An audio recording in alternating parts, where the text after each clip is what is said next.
The views and opinions expressed on the following program are those of the commentators, guests, and host. They do not explicitly or necessarily reflect nor represent the policy or the views held by Tobago Updates or this network. Tobago Updates or this network cannot be held accountable for all or any views expressed during this program.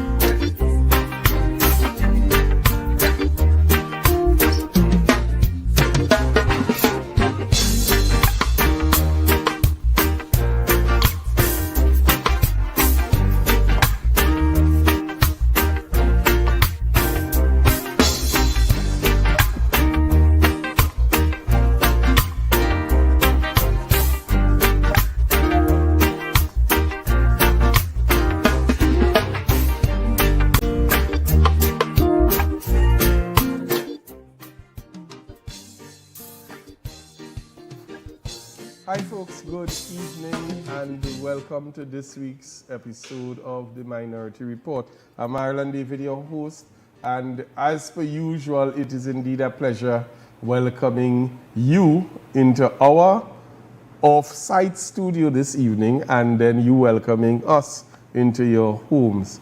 I really want to say that we appreciate the efforts that you make to log on every week. This evening, let me apologize for our late start or delayed start, some minor changes. As you would observe, we are not in studio this evening. However, we are bringing the same type of energy, the same type of information, the same type of conversations to you in your homes, on your devices, wherever you may find yourself. And so we want you to be able to just sit back, relax, call a friend, let them know that the show is actually on, that we have begun, and that you want us to really sit and explain and discuss and share some information with you.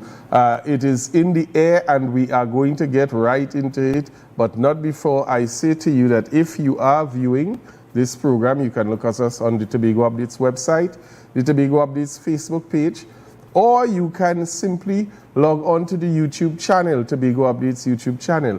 If you are an AMPLIA subscriber, channel 102, yes, that's channel 102. If you are a Flow subscriber, however, you can find us or view us on channels 121, channel 121, or channel 130.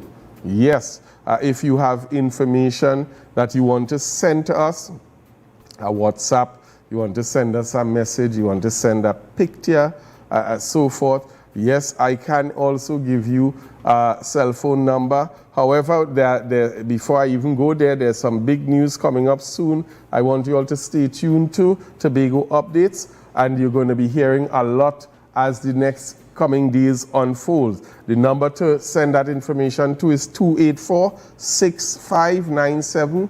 That's 284-6597. Joining me this evening, looking very, very fresh and radiant, is the Minority Councillor, Mrs. Petal Daniel Benoit. Welcome to the Minority Report again and again and again. Yes, good evening, Marlon. Good evening, Tobago, Trinidad and Tobago. Wherever you are locked on to the Minority Report, welcome and good evening. And we also have a special shout out to the Minority Leader. Yes. He's having his watch party as we speak. So we do miss him in studio today, but we know, all matters considered, duty calls.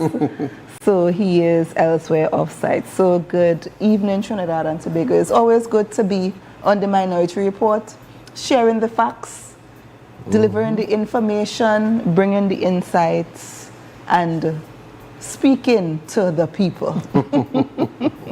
Very, very fitting welcome. And yes, indeed, Minority Leader is about the people's business. As we know, we kind of always split here and have a lot going on at the same time. Yes. And so sometimes it takes one or more of us away from the studio. But we're here this evening. Minority Councillor, a big, big topic right now. Indeed. Budget day has come and gone. Yes, yes. We would have seen a great amount of uncertainty operating in the public domain, where we saw in one instance the date was announced and then we saw the minister himself coming to refute that announcement and saying that he made no such announcement, nor did he give any information. And then a few moments later, the very said date. So it was a bit of a back and forth, a bit of uncertainty and quite a debacle in the public domain. However, the budget was read yesterday. Yes. A very interesting budget, I must say. Quite a lot was said, but I don't know if quite a lot of work was done in preparing the budget and so forth. Your take on it, you took it in firsthand. Yes, and as you indicated, Marilyn, this budget was widely anticipated. The public waited with bated breath, to hear when the date will be announced. You heard members of the public calling, when is the budget? When will the budget be read? And as you said, we saw something announced. So a date was announced and then it wasn't announced. Yeah. And then less than 24 hours, we saw a publication. And I want persons to recognize the initial publication came on a yellow background, not on official pages, but on political pages. Correct. And then that also, spurred on some conversations. And well, then we saw it on the official pages of the Ministry of Finance and, well, the Minister of Finance. So budget was on Monday. And yes, the minority leader and I was present to, witness this maiden budget presentation from Minister Tanku. And it was quite a lot to take in. Initially, what we recognize is that, and just bringing some highlights from the budget presentation. So the total revenues are estimated at $55.367 billion, while the total expenditure is $59.232, and a fiscal deficit of $3.865 billion. So in terms of the revenue, we are seeing that the revenue will be predicated on an oil price of $73.25 per barrel. Yeah. And there's a lot of conversation surrounding the reality of the revenue streams coming into this budget, whether or not, it is realistic, because currently, based on the information before us, oil prices averaging $52, $53 a barrel. And even while last year's budget was predicated on an oil price of $77, we recognize that at that time oil prices were slightly higher. And even at that time, the budgeted revenue was not realized, because again, based on information, I think there was a shortfall in what we would have budgeted to receive in revenue versus what was actually received. So again, based on the prevailing circumstances in terms of oil and gas prices, and even in relation to the current production, there is discussion in the public domain whether or not the revenues are based on realistic prices. Yes, we also saw some highlights. And for us in Tobago, we saw the Tobago allocation being increased, and we welcome that, $2.9 billion. So we see an additional increase in the allocation to Tobago year on year. And we have been seeing that from 2022, 2023, consistent increases. So we welcome the increase. What we saw different this year is that there was no disaggregation in the allocation to Tobago. And we will go through that later on in the program. So normally when the budget is read, the Minister of Finance will indicate, the overall allocation. Then he will disaggregate it into recurrent, what is the estimated recurrent, what is the estimated development program, the estimates for CPEP and URP, as well as government spending in Tobago. So we saw the overall allocation of $2.9 billion for Tobago, a 5% of the overall budget budget estimates, and we saw a projected expenditure in relation to central government spending in Tobago of over $700 million. But what we did not see is the related disaggregation. I want us to come to disaggregation later on. Later on in the program. So I want us to back up a bit, because there's an old saying, much ado about nothing. Yeah. And I think that what we've seen transpiring thus far since yesterday in the public domain, especially right here in Tobago, is a number of individuals claiming that Tobago has now gotten 6.3% a budgetary allocation. Now, I want us to take a little time to break that down, because it's important that all of us understand what was represented in the budget, and what was why it is that some persons are trying to make it seem inflated beyond what it really should be, or create a narrative, as it were. Tobago was given 5%. Yes. In the budgetary allocation. Yes. So the budgetary allocation to Tobago, that is what they will receive for recurrent and development program, is 2.9%. Right? So that amounts to about approximately 5% of the national budget. We also saw 2.9 billion. 2.9 billion, Correct. sorry. Yes, 2.9 billion, and an average of 5% of the national budget. As is customary, government will spend in Tobago, because there are government services that are offered in Tobago on behalf of, that is not necessarily a part of the fifth schedule of the Tobago House of Assembly. So in terms of utilities, we have spending for public utilities, we have spending for WASA, we have spending for tea and tech, we have a spending in terms of housing in Tobago, and that is customary. So from year on year, you would see government expenditure 700 million, 600 plus million, and you will find that customary in the national budget. This year, it is, I think, $7 million in government expenditure in Tobago. So what was done to come up with this 6.3% is to add the allocation of 2.9 plus government spending in Tobago of the over $700 million. So that is what sums it up to the 6.3, sorry. And if you go back to the other years of government spending in Tobago, that's what I want us you to do. will also see it. So if you do, and I just want to go back to,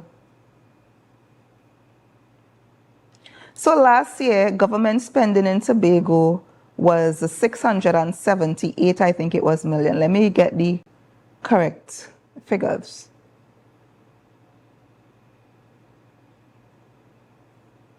While we're at it, I'd like the director to pull up that flyer that I've been asking, so that it can be on screen as well. The total allocation last year was 2.599 billion, and the additional spend of central government was $6.785 million, which gives, and if you want to do the cumulative overall, that would have been 5.49%. And again, I saw something yesterday which indicated that the increase in the allocation from 2025 to 2026 was some average between 43%. Yeah. But you have to compare apples and apples. So if you add the allocation to the THA plus government spending, you will come to the 6.3%.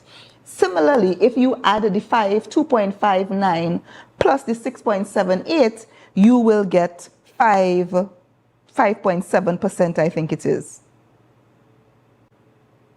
No, 5.49%. So if you do the difference, it's an average of about 12% difference in terms of the increase, if you do the aggregate together. So again, comparing like with like. Similarly, government spending in 2024 was 6.78. In 2023, it was 7.315.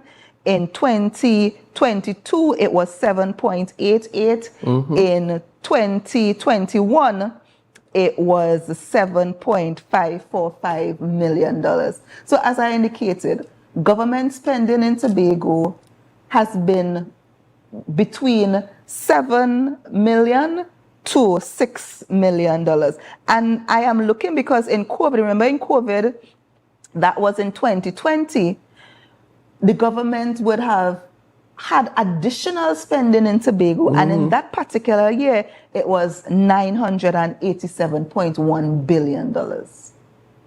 Million dollars in additional expenditure by the central government in Tobago.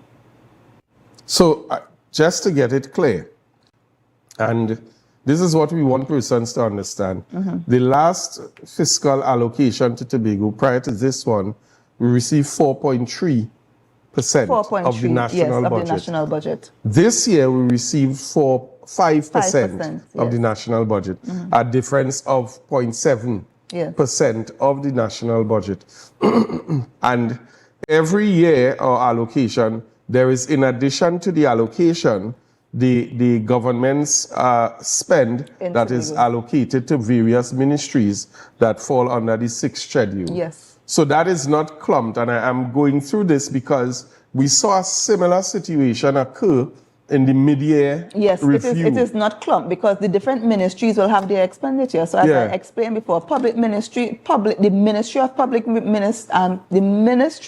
of Public Utilities will have their spend under public utilities. The Ministry of National Security, well, it's not now National Security, but the Minister of Homeland Security will have its expenditure. The Ministry of Housing will also have its expenditure. So every ministry that is doing work in Tobago will have its expenditure allocated to Tobago. Question, is it that these allocations through by way of the ministries, is it mandatory that they spend that money, or is it based on the need?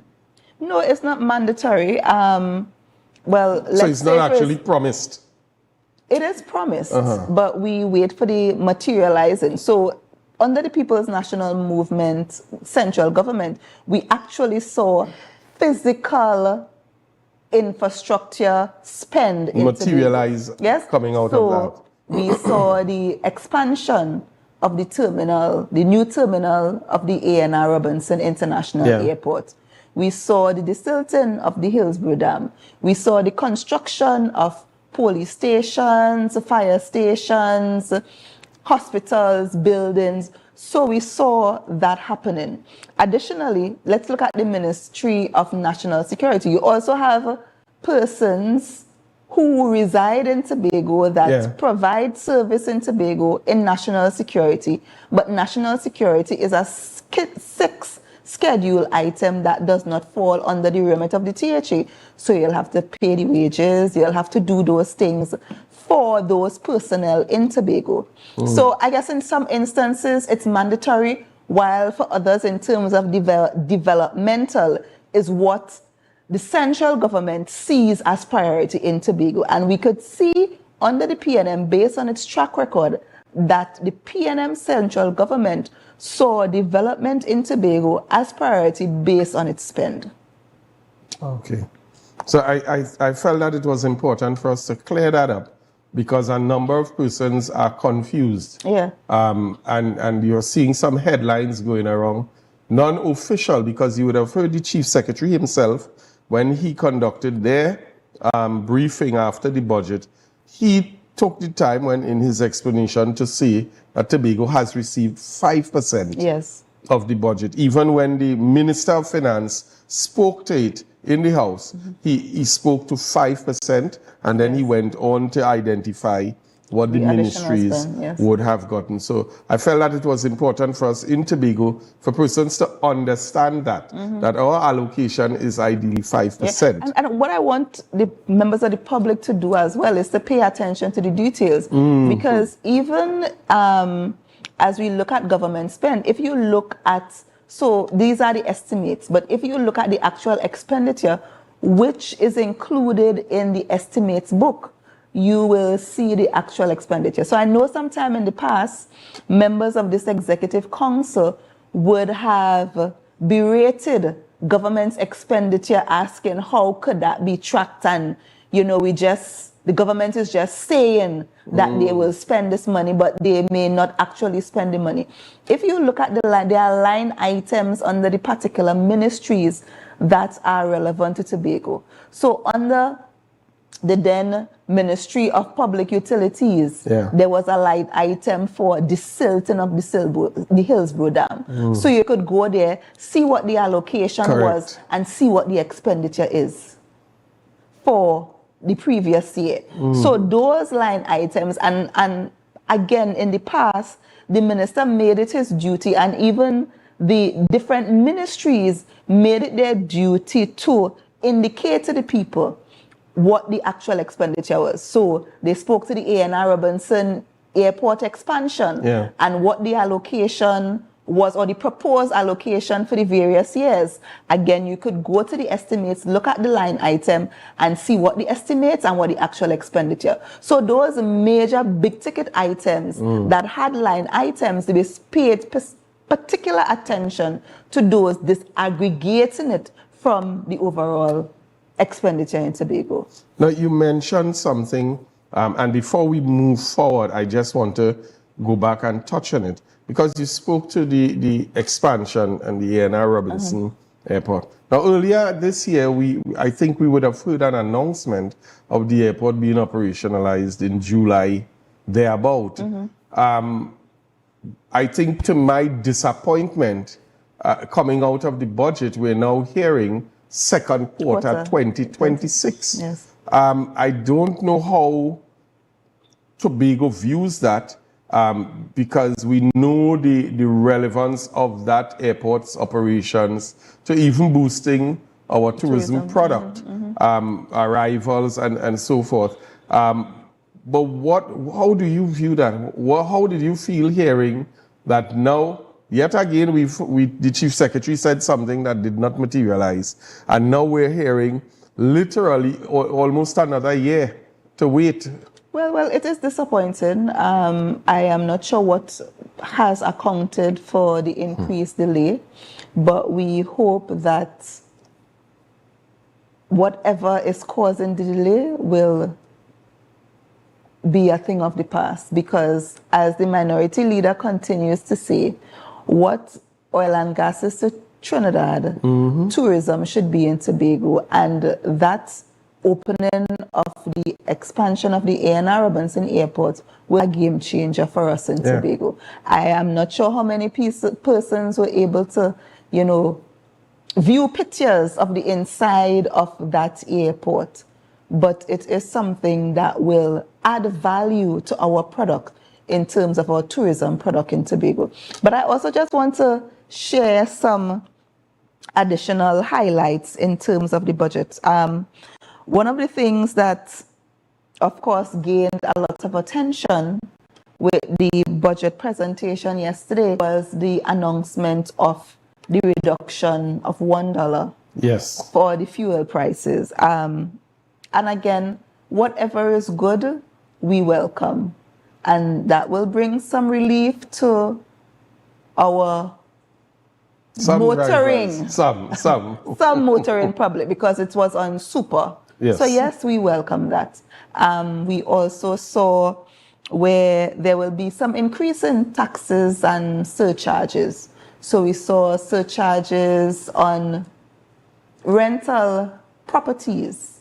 And we could see that in the past, the UNC would have criticized the property tax, but this appears to be another incarnation of property tax. I think that was 2.5% on the rental income of properties. We also saw where there would be a proposed surcharge in electricity for industrial and commercial companies.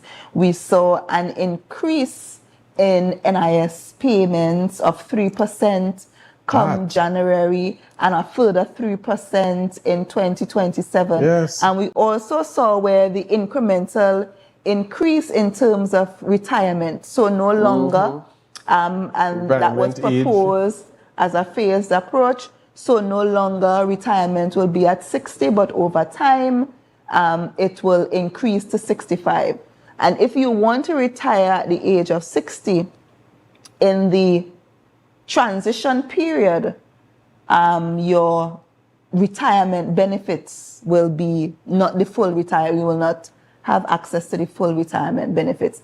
And again, I am seeing some level of double speaking. Yes. Because while the UNC was in opposition, they would have made some comments in terms of some of the policy measures that were being attempted by the former PNM administration. And I remember in particular, as it relates to the increase in the pension age, because this is something that the former government was speaking to the trade unions about. And even the UNC at the time was saying that the Prime Minister herself indicated that you had to have widespread consultations to increase the wage and to increase the age, the pension age. And we also saw where the unions were not, in favor of increasing the pension age.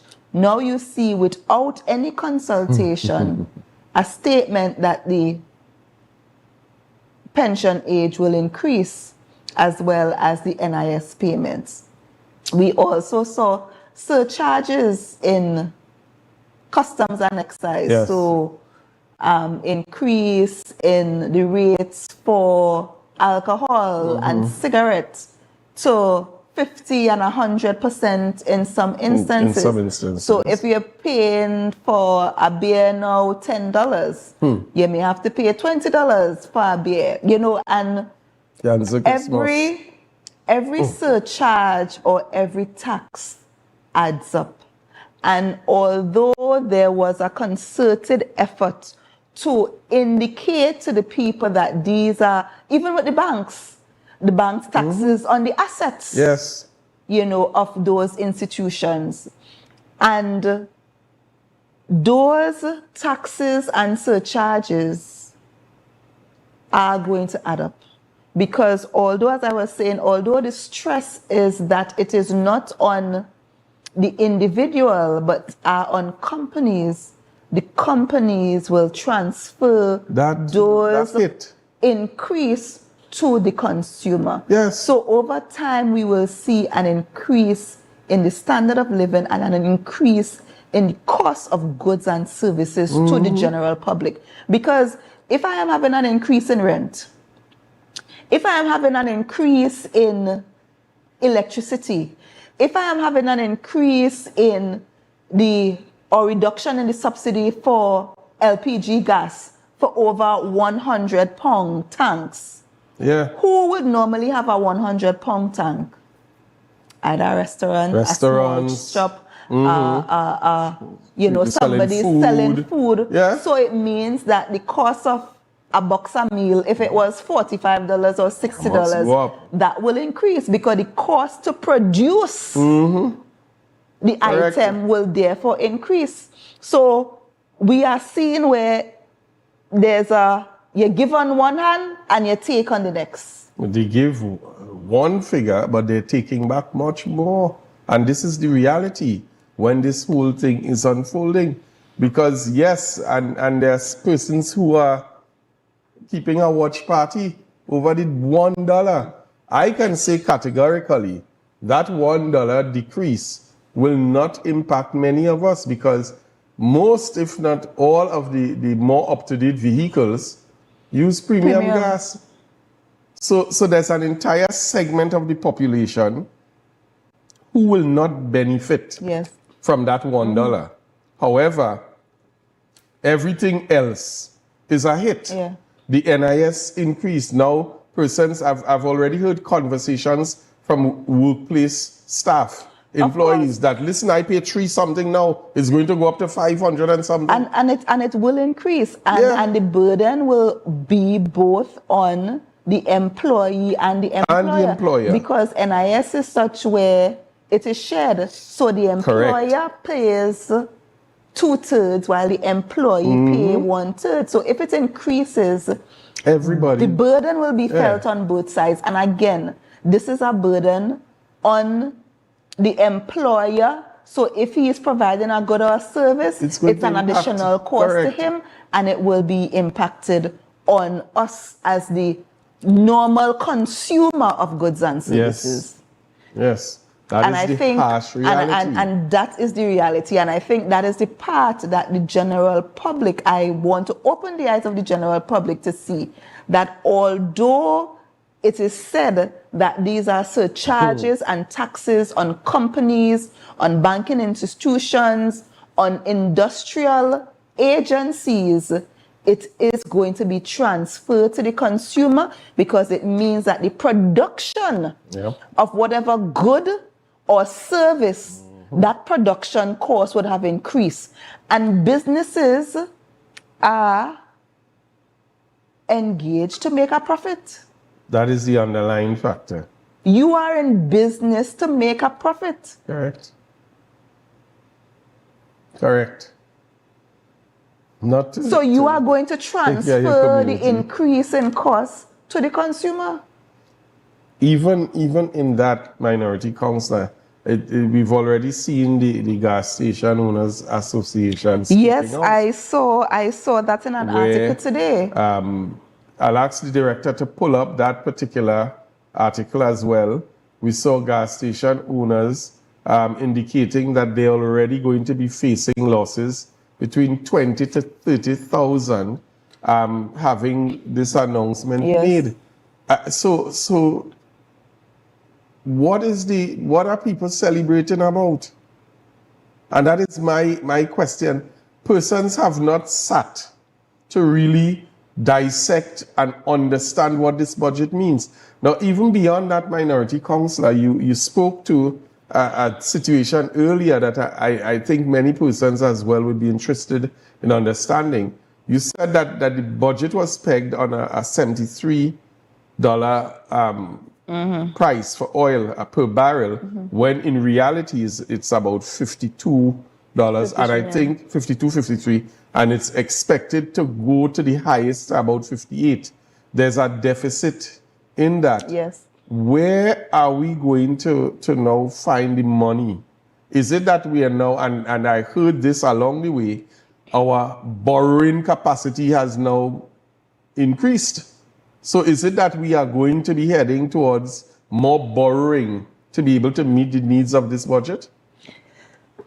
Well, I am unable to say what is the government's intention. There's a school of thought, and yes, if the revenues are not where it is projected, it means that the deficit will be greater. So we are budgeted for a deficit of $3 billion. If the revenues come down, then it means that the deficit will be greater. Some persons are saying that deficit could be up to $9 or even $10 billion. Yes, based on what oil prices may be and based on what our production is as well.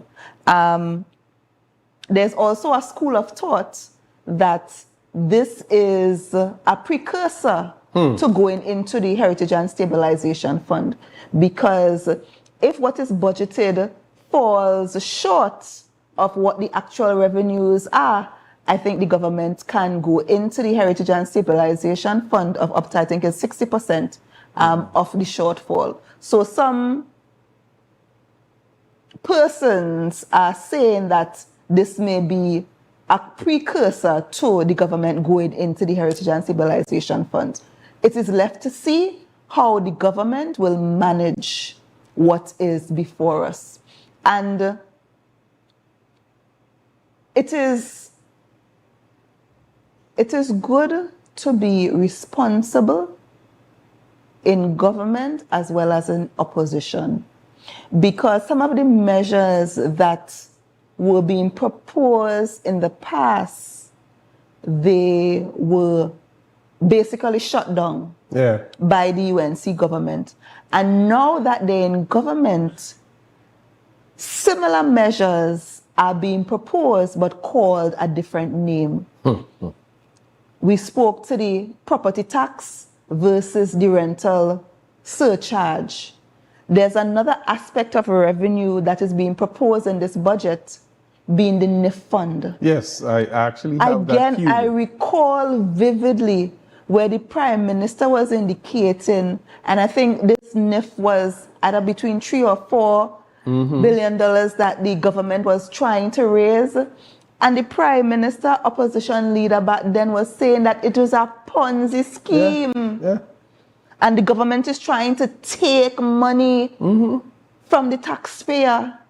But yet still we see in this budget, Here we have it. a proposed NIF. And I want the director to cue that clip. Years or a year or so or whenever it was that the government 2018. was offering, you said it was a Ponzi scheme. Yeah. A few years later, the government is proposing in its budget to have a said NIF as a Same. revenue earning mechanism. I want the director to So cue is that it clip no so we longer a can hear. Ponzi scheme? Let the public participate in this.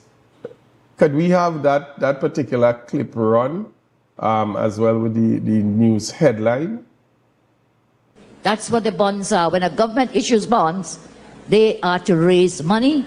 The government wants to get $4 billion more from you on assets that you already owned, because the taxpayers already own these companies, TGU, the CL, all the CL companies, Republic Bank and so on. So that's why I'm telling you, it's like a Ponzi scheme. Right. So we heard it from the horse's mouth. Yet still we're seeing now in this year's budget presentation the exact Ponzi scheme this government is now using To raise revenue. to raise revenue. And again, I have to stress the point. We have to be responsible in opposition as Yes. well as in government. Because if it is bad, and if it was not good for the country and it was not good for citizens, Correct. why are you now having it as a proposal of one of the fiscal measures in your presentation? Wow. But Now, I want us to move into another part of the discussion, and we're coming back to Tobago. Before we do that, I want us to take a very short break. We're going to pay some bills, and when we come back, we shift our conversation back to Tobago. Let's discuss, as they say, let's mind our business now, and we're going to get into some serious pulling apart of what we can expect. So we'll be right back, folks. Stay locked on.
you in a dispute with a registered investment service provider of the TTSEC? Or maybe you're the victim of an investment scam. You can lodge a complaint or submit an anonymous tip to the Trinidad and Tobago Securities and Exchange Commission. Download our Investor Protection app or go to ttsec.org.tt to access our complaint form or submit an anonymous tip. Write a clear summary of your complaint. Submit copies of supporting documents along with the originals for verification. Provide a copy of the feedback received from the entity regarding your complaint. All investor complaints or scam reports submitted by the public are acknowledged and reviewed by the TTSEC. Investigations are pursued based on the outcome of the review. Trinidad and Tobago Securities and Exchange Commission, protecting the interests. Out of studio, I was about to say in studio. We're back out of studio, yet still in studio. And we continue our conversations this evening about the budget and its impact, current and in the future. Joining me this evening is the Minority Councillor. Minority Councillor, I want us to go right into this aspect of it. We're hearing less funding for development for Tobago. Previously allocated spending out from 2024, we received 205 million. Yet in this particular budget, we're seeing 201.5 million. So we're even seeing reductions from previous budgets. How does that affect us and why? Why are we seeing that? Okay, so as we were saying before, that what we saw is a lump sum of the allocation to Tobago. And in the past, the Minister of Finance will indicate the lump sum, however, he will also disaggregate the allocation. Yeah. So the allocation will be disaggregated into recurrent expenditure, and the minister will announce how much will be the recurrent expenditure.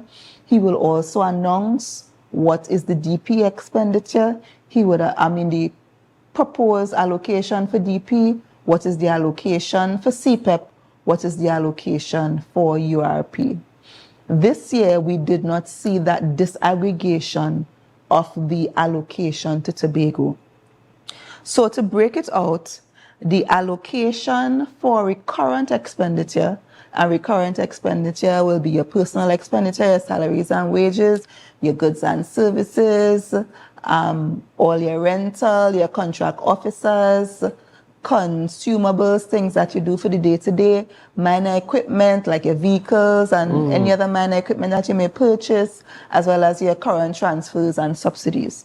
So for recurrent expenditure, the total allocation was $2.742 billion, right? And that was increased from 2.4 billion in the previous year. Yeah. We saw this year that the development program allocation was $201 million. So $201.5 million. And that was a decrease from last year. 205 million last year. And even as the PNM was saying, and commentators were saying to the public, that year on year we have seen an increase in the allocation. So from 2022, we saw an increase. 2023, we saw an overall increase. 2024, we saw an increase. Similarly, 2025. And what we have been saying is that this Tobago House of Assembly have been receiving an increase in the allocation year on year. But the highlights last year by this administration, this TPP-THA administration, was that although there was an overall increase in the allocation, the development program decreased. And their argument was that development program increased from 260 million in 2024 to 205 million. And they alluded to the fact that the PNM did not like Tobago and the development program allocation is what will drive development in Tobago, and the PNM was wicked and all that sort of stuff, and not seeing the overall increase.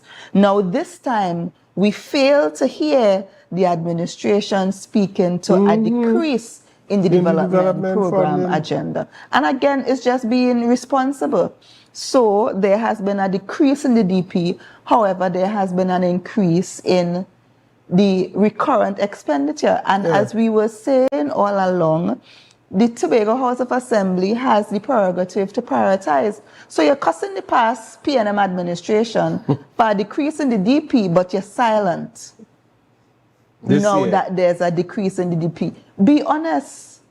Again, we welcome the increase in the allocation, but the same energy that we have been receiving in terms of the development program is what drives economic activity in Tobago. We're not hearing that same cry in terms of the reduction of the DP and the driving force of economic activity in Tobago.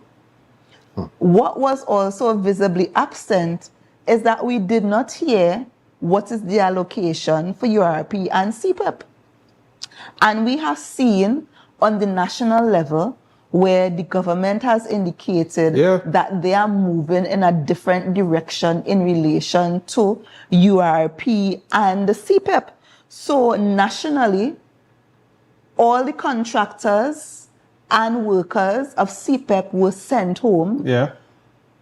We have also seen a similar occurrence with URP, where a number of URP workers were sent home. We have not heard in this budget what is the allocation for URP and CPEP in Tobago. And I saw a publication Ask the director to from pull it up, Ernest and Young, and the publication in the executive summary speaks to the elimination of CPEP and URP. And I want to go to the caption of this publication. The cover page of this article is Focus on Trinidad and Tobago Budget 2026, and it's a publication from Ernest and Young, Shape the Future with Confidence. And on page 4 of that said article highlights elimination of CPEP and URP. And this is the subheading, elimination of CPEP and URP. And it says, despite their original intent to alleviate poverty and stimulate community development, these programs have long been criticized as make-work schemes with limited value-added outcomes and susceptible to misuse. In a bold departure from the status quo, the government has announced its intention to eliminate CPEP and URP, citing their infiltration by criminal elements and inefficiency in delivering meaningful employment. The minister declared the establishment of a 475 million employment fund, supplemented by 310 million from the unemployment fund to support the creation of full-time and better jobs. Paid jobs. So we have seen the dismantling of CPEP and URP at the national level. There are a number of persons employed in CPEP and URP in Tobago. We have not heard, based on the minister's pronouncement in Parliament yesterday, what is the allocation for CPEP and URP. And we are asking the question, in light of what is happening nationally, what will be happening in Tobago and what is the allocation for CPEP and URP in Tobago. We did not hear. It was visibly absent from there was no disaggregation. So the allocation for CPEP and URP was not mentioned. We would like to know what is the allocation. This is frightening. In light of the government's new direction.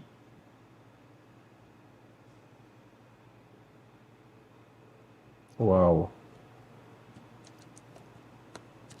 So literally what we're seeing is as if the budget has been presented, but more so with respect to Tobago, there's a lot of ambiguity.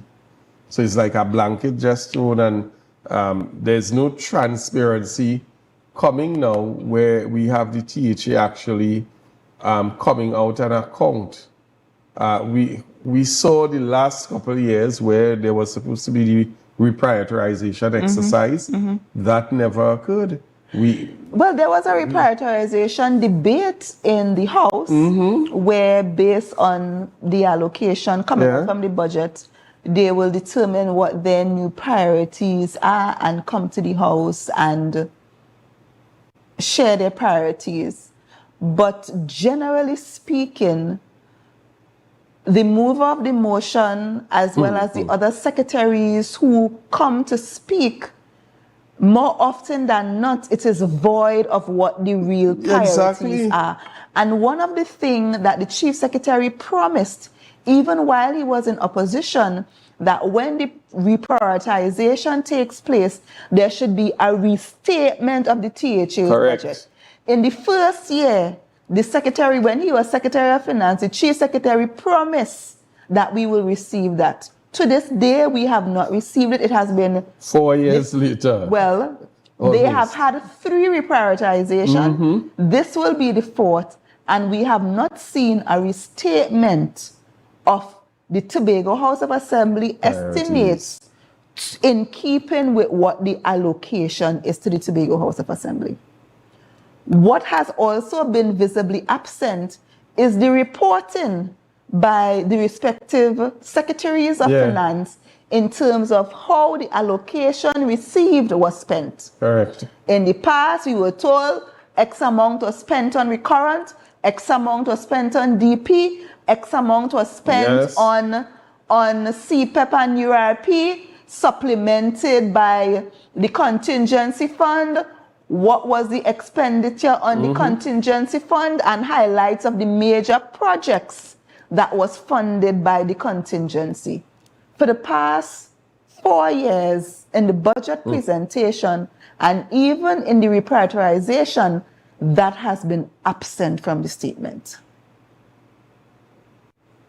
And I asked the director just to pull this back up. And what I also want to stress is something that the minority has said from the onset.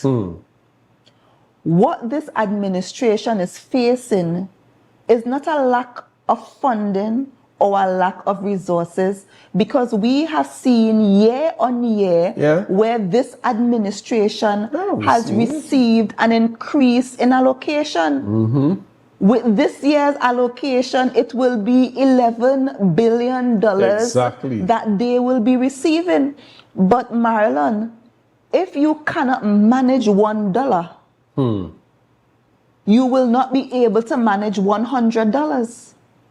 Correct. And based on the administrations in the past, this TPP administration has received the most funds coming out of our national budget.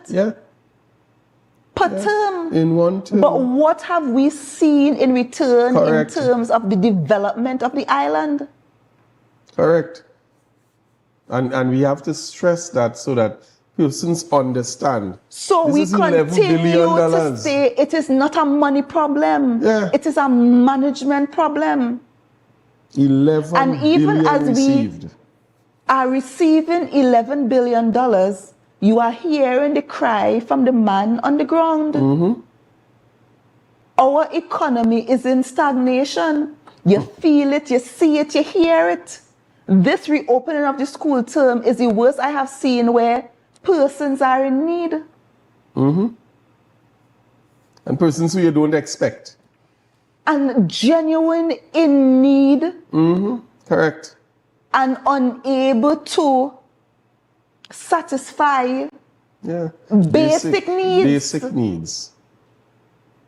The basic needs We of saw the school recordings term. where you see contractors working and few or none laborers are from Tobago. Yeah. You're seeing contracts, major contracts being issued, but who are the contractors receiving these jobs? They are contractors that are not indigenous Tobago contractors. Correct. And the complaint from members of the public is one of sustainable employment. We have seen Tobago contractors having to let go and send home thousands of employees because they are not receiving the jobs that will be able to have them sustain the level of employment or the level of employees that they had in the past. So with the level of funding coming to Tobago, we have not seen the reciprocated development and stimulation of the Tobago economy. And I want to pause to remind all of Tobago that this Chief Secretary and his administration took a systematic approach to break down and dismantle Tobago contractors. all Tobago contractors by way of a publicly announced audit that to date, and I'm looking straight into the camera because I want everybody to understand, to date, that audit has not surfaced. There is absolutely no proof of this audit that the Chief Secretary said to Tobago he had that was damning. Yeah. And he dismantled every homegrown contractor, decimated the industry, brought our economy into stagnation, and the only people who are benefiting to date are those who, according to the Secretary of Works at the time, belong to another economy. They have spirited away $11 billion and built another economy. And I challenge them to prove otherwise. So, Tobagonians, we have seen what this administration has produced. So $11 billion, and we have Ambulance Gate. Yes. How many millions spent in ambulances, and they are unable to satisfy the public? Something as emergency service. Millions of dollars, and we can't have a good working fleet of ambulances. They're breaking down every Monday morning. And we also seen where we still, because the new quote-unquote new ambulances that we have purchased cannot service Tobago, we still continue to rent ambulances. We have these still on the island. So we pay over $17 million for ambulances. What do we have to show for that expenditure? Still leasing. We have an incinerator that we purchase millions. We can't install it. CT scan, MRI, not functional. And we are paying a company still to deal with our waste products. And the incinerator is there. CT scan, $6 million spent, and after 3 months, needs repairs. Totally broken down, non-functional. And this is the type of governance yes, we have service that providers. the citizens of Tobago are Yes. receiving And from I an administration. experiencing every day we have service providers who singing to receive payments, who months on end, sometimes you hear people complaining several months. They provide a service to the Tobago House of Assembly and they have not received payments. You hear some employees complaining that fortnights Salaries. pass, Yeah. they're not able to get their salaries. You hear employees from the divisions speaking to the fact that they can't have basic supplies to ensure that they function properly. Right at the Toilet office of the paper. minority leader. Precisely. For months we For have been months, waiting. there was no ink Ink for a printer. for a printer. Paper, toilet paper. Those are basic supplies for the running of any organization. The hospital do have basic drugs.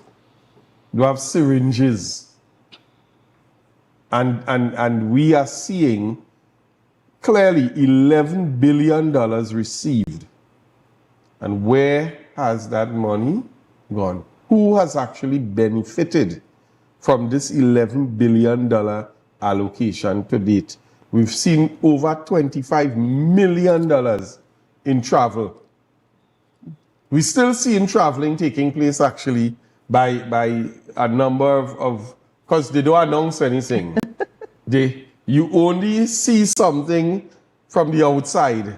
And what has our tourism industry benefited from the multiple trips? What has our education system benefited from the multiple trips? Our agricultural sector, we saw these trips, the settlements, our housing sector. What has it benefited from these trips where we saw THA secretaries going on and earning significant per diems, coming back to Tobago and what?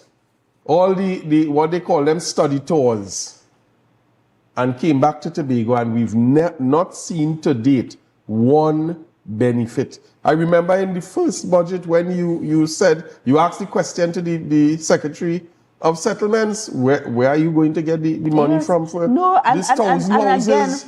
Watch me work. It was an ambitious housing program then that they anticipated will start in the second quarter of that year. They have not, and that was just to do some conceptualization and feasibility. And they wanted to build 1,000 houses in the first term. And when I pointed out the fact that this seems to be unrealistic based on what you are proposing, the secretary said, watch him work. We are watching. We are watching the Secretary of Settlements, and we have not seen you work. Failures. So, again, Tobagonians, don't be fooled. We welcome the increase in allocation. However, we continue to say that with the largest allocation, the current TPP Tobago House of Assembly has not stimulated and provided the adequate development to Tobago. We are saying that it is not a money issue, but it's a management issue. And if you are unable to manage $1, it will prove quite difficult to manage $100. Exactly. So if you can't manage 2.1, if you can't manage 2.4, 2.3, 2.5, managing 2.9 will also be a nightmare and will not rebound to the benefit of Tobagonians, as we have seen in the past. Yeah. So let us continue to hold this administration accountable. Correct. So folks, we are to the end of our program this evening. I mean, we really want to say thank you for joining us. Thank you for allowing us to share the last hour and just a little bit of programming. We want to leave you with a sobering thought of not allowing ourselves to become so caught up that we lose sight of what the reality of our situation is. Yes, as Minority Council indicated, we welcome anything that is better for Tobago, we will welcome. But let us not fall asleep at the wheels. Let us not fall asleep. Let's continue to hold this administration accountable for the promises that they made to us. Promises of accountability, promises of transparency, none of which we have seen materialize in almost 4 years of governance. So this evening, we're going to continue this conversation next Tuesday as we continue to unravel and to unfold a number of other things coming out of this budget presentation yesterday and what it means or continues to mean for Tobago. Stay tuned, stay with us. Invite someone to look at the program next week. And we want to say thank you for supporting. Thank you for being with us. It's been almost 4 years. Yes, almost 4 years of programming. And you've stuck with us. You've continued to lend your support. So I'm Marlon David saying have a good evening. Stay prayed up and God bless.